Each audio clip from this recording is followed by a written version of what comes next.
Hi, I'm Dr. Dranitsaris here with today's Fearless Friday Power Up Tips, talking to you about how self-sabotage fuels the imposter syndrome. Think about this. Why is it that no sooner do we recognize a goal or an ambition, come up with an exciting idea that we want to share, or even if we want to go to a networking event to connect with potential clients, that we start catastrophizing? Think about it. Why is that the brain automatically throws out all of these roadblocks? You tell yourself why you shouldn't do it because, hey, no one's going to want to talk to you anyway. You think you're a loser, or you're stupid, or you don't have good ideas, or even that you suck at networking. Well, the answer to this question of why the brain does that is because of that pesky saboteur archetype that's supposed to keep us safe, but instead it keeps us chained to our comfort zone. The saboteur archetype is one of the 4 archetypes of survival from Carolyn Myss's work on, and we consider this to be one of the 4 imposter syndromes that I talk about in our book, Past the Imposter Syndrome. This archetype or persona is basically a voice in our head that tells us that we're not good enough and stops us from reaching our full potential, simply to keep us safe. It's all about catastrophizing and casting doubt, even before we've taken the first step. This is what keeps us stuck in the imposter syndrome. So self-sabotage is when we do things that undermine our goals and stop us from reaching our full potential. It's as simple as that.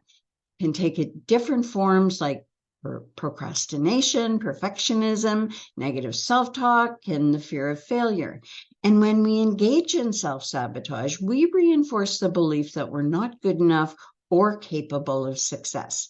We start to feel anxious, insecure, and inadequate, which only reinforces the idea that we're imposters. Think about this too. When we doubt ourselves, we're basically questioning our abilities.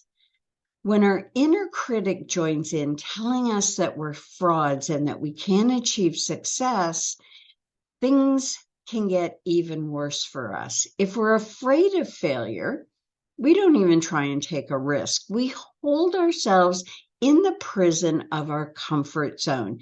This just stops us. And we can, depending on our personality type, we can go into blaming others, thinking that others aren't supportive, other people really don't want us to try, when all the while this is functioning inside of ourselves, unbeknownst to us. We have 2 agendas in our brain. One agenda of the self-protective system, of which the saboteur archetype resides, is meant to keep us psychologically safe and secure. And then we have the ambitions of our authentic self, our seeking of our true potential, our appetites and our ambitions. That is a very different agenda. And when the agenda of our authentic self gets activated, the first thing that kicks in is that self-protective system. And we really have to learn the mechanics of our mind in order for us to be able to say, hey there, saboteur, I know you're only trying to keep me safe, but this is in our best interest. And I say our because the saboteur is a part of us, and self-sabotaging thoughts have the agenda to keep us safe.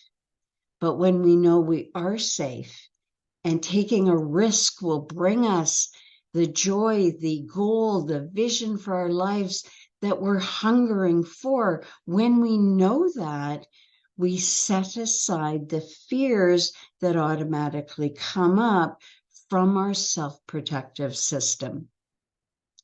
We don't really know, you see, we don't really know what we're capable of until we try. We can't be competent when we're inexperienced. And all of the doubts that we cast when we're trying new things, like, I will never get this right, I will never learn this, You would never say that to a child who's learning a new thing, or a friend who's trying something or seeking to gain mastery over something. And yet we say these cruel words to ourselves. So becoming mindful, becoming aware of the mechanics of the mind and our automatic negative thoughts, so that we can play that match game where we say to ourselves, okay, I have thought this, I have cast doubt, and now I turn my attention to saying something that is supportive, replacing always in our neural pathways the path to our potential, something that is supportive of our heart's desire and our goals. So think about this as you, and for all of the tips that I give you about the imposter syndrome, that the imposter actually is from our self-protective system. It is not who you really are. And if you're ready to break free from the limitations of protecting yourself and how it holds you back from achieving your potential, check out our YouTube channel and website for more resources and insights. Our channel features inspiring videos on personal growth, mindset, and overcoming limiting beliefs. And our website offers helpful articles and resources to help you unlock your full potential. Don't let self-sabotage and the saboteur hold you back any longer. Start your journey toward empowerment today. Check out our YouTube channel at Dranitsaris-Hilliard or our website, Dranitsaris-Hilliard.com. And if you want some personal attention, send me an email at adranitsaris@caliberleadership.com. Bye for now.